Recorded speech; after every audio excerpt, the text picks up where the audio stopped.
Hi, I'm Eve Menezes Cunningham, and welcome to the Feel Better Everyday podcast, helping you connect with and take better care of yourself and create a life you don't need to retreat from. Welcome to episode 27 of the Feel Better Everyday podcast. Today's guest is the wonderful Grania O'Neill. She's been my EFT mentor since 2019 when I moved to Ireland. I'm an EFT advanced practitioner and mentor myself, but I just adore working with Grania because not only is she so expert in EFT, but she really embodies self-compassion and is just brilliant. She's wonderful. If you're thinking of training in EFT, definitely check Grania out. There is information in the show notes and at the end of the episode. But I really love what she's talking about in terms of all her regular go-to practices, and also the fact that sometimes you just need a slice of chocolate cake and Netflix. So I hope you enjoy the episode as much as I enjoyed talking to Grania, and I look forward to hearing about your own takeaways. Welcome, Grania O'Neill. Thank you so much for joining me. Thank you for inviting me. I'm delighted to be here, Eve. So I met you when I first moved to Ireland, I think 2019, because I needed a local EFT mentor for the tapping because I'd trained in England. And as it turned out, we didn't meet until very recently because of COVID. Yes. But you're known for EFT. You've kind of been featured on TV and in all sorts of places. It's very much your focus. You're brilliant. Yes. And how long have you been doing it for? I trained in 2008, so 15 years ago I started my EFT journey, and then I started training people probably about 12 years ago. Yeah. And what are you working on at the moment? So a couple of things. One is I have a level 1 training coming up, and that's for people who either want to learn more about EFT, to do it for themselves, or they want to take the first step towards becoming a practitioner. So that's one thing. I'm also obviously seeing clients one-to-one, kind of clearing negative beliefs, etc.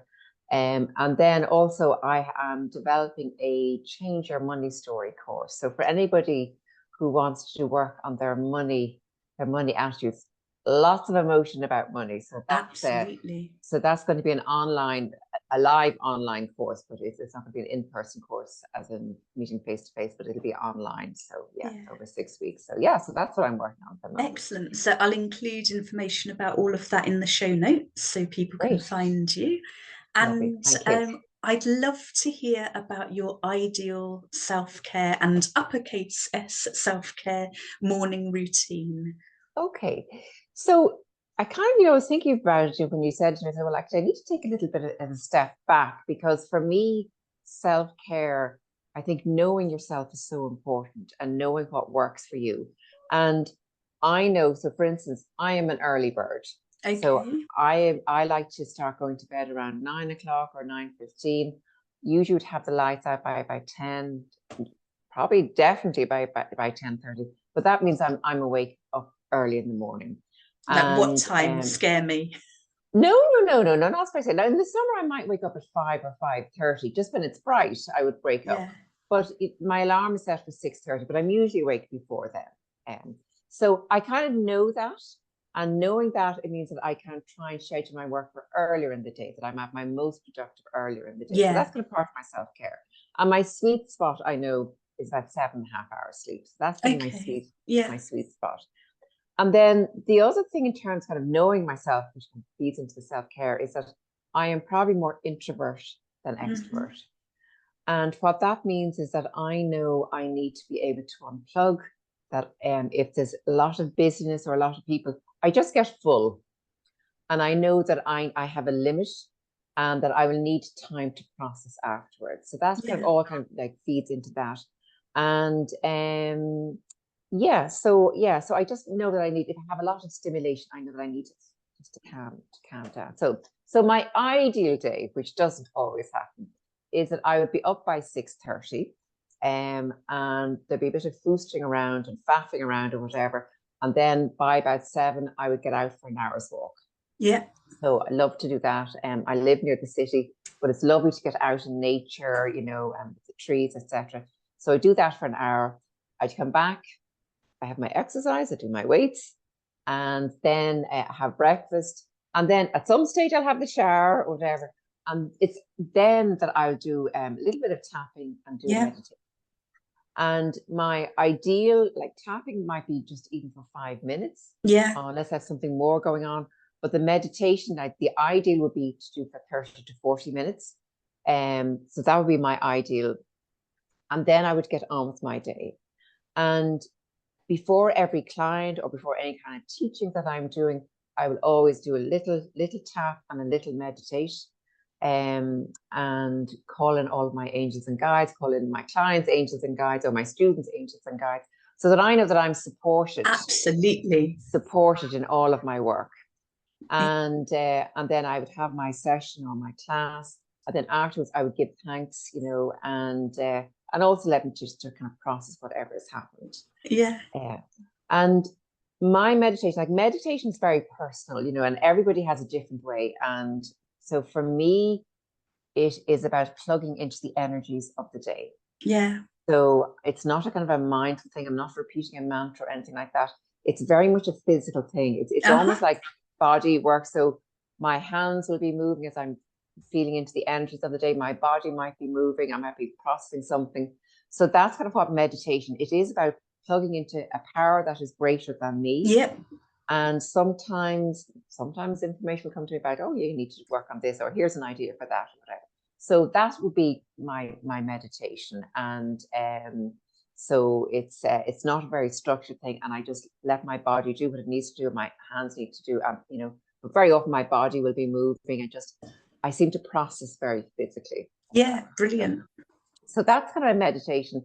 And as I say, I have my little meditation before a client, little meditation after a client, a little bit of tapping. And then if something comes up during the day, a bit of stress or something, or an incident, I will do some tapping in response to that. And then there may be other times when I'm working on a theme. I kind of go through a phase of like, okay, there's a theme of working on a particular thing in relation to myself. So I might work on a theme over a week or a couple of weeks, depending on whatever's going on. And then evening time, because I know I'm an early person, you know, most of my work will be scheduled for earlier on in the day. You know, sometimes, you know, it happens that it's later on. But I might have a meditation in the evening if I feel I need it. I don't always feel I need it.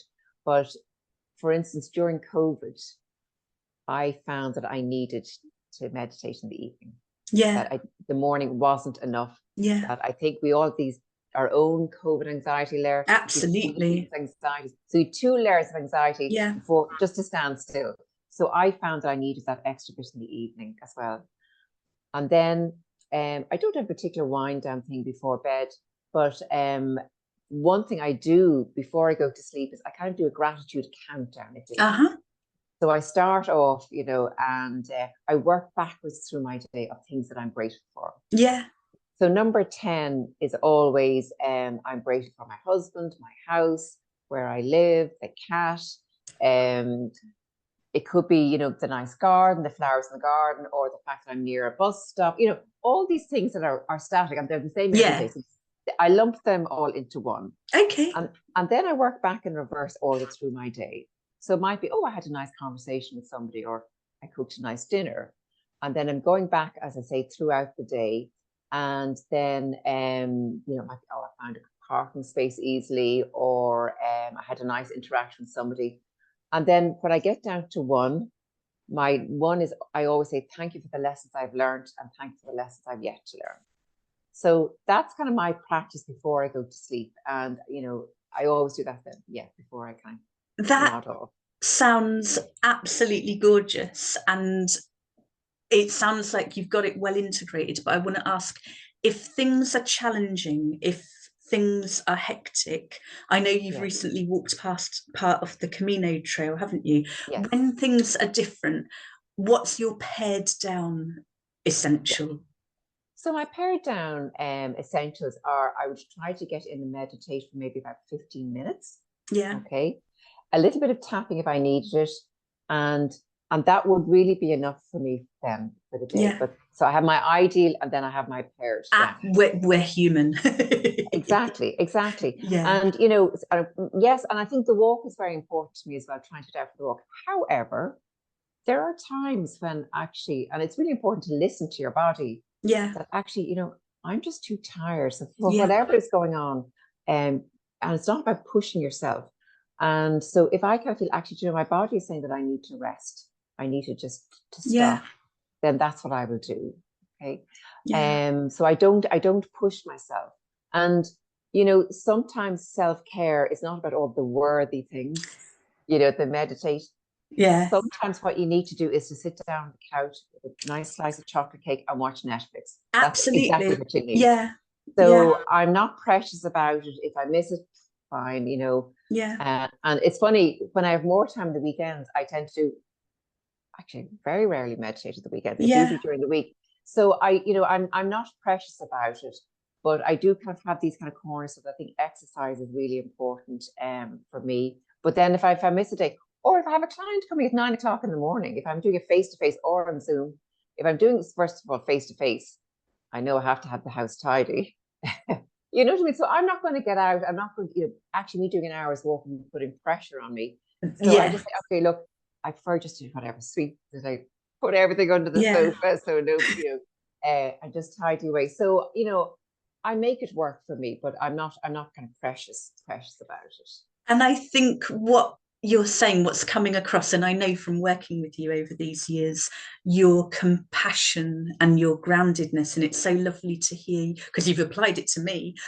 It's so lovely to hear that you apply it to yourself, the not being precious about it, the allowing that humanity, allowing the variety, rather than, oh no, I should be, and making life more stressful than it needs to be. Yes. So what do you wish you'd known when you were starting out that you know now? Like, if you could send younger you some love and advice. Yeah.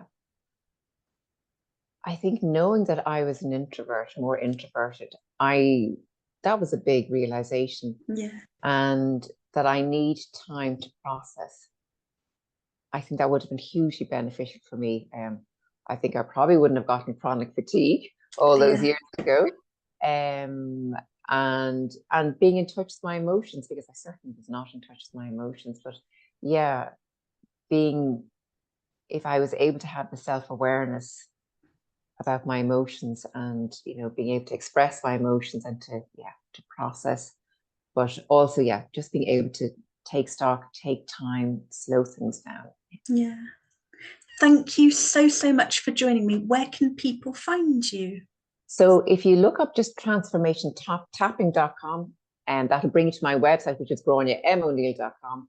But Transformation Tapping, and you will find me either on Facebook as well and on Instagram. And again, I'll include all of this in the show notes so people can find you.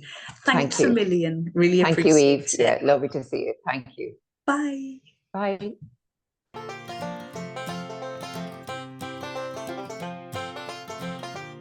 Thank you for listening to the Feel Better Everyday podcast.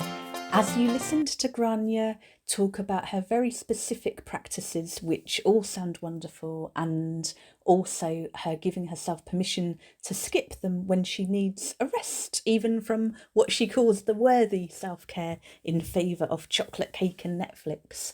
When you think about your own self-care, how might you today walk that line between pushing yourself to do something that future you will thank you for, and letting yourself off the hook and just letting yourself indulge in some way, shape or form, knowing that you're enough, that all is fine and you don't have to work so hard at anything, even self-care. I'd love to know how you're getting on, and I'm looking forward to sharing next week's episode with the wonderful psychotherapist and nutritional therapist Jane Leonard. If you haven't already, please do rate, review, comment, subscribe, share, all the things with the Feel Better Everyday podcast. And this episode was produced by myself, Eve Menezes Cunningham, your host, and I look forward to sharing more next week.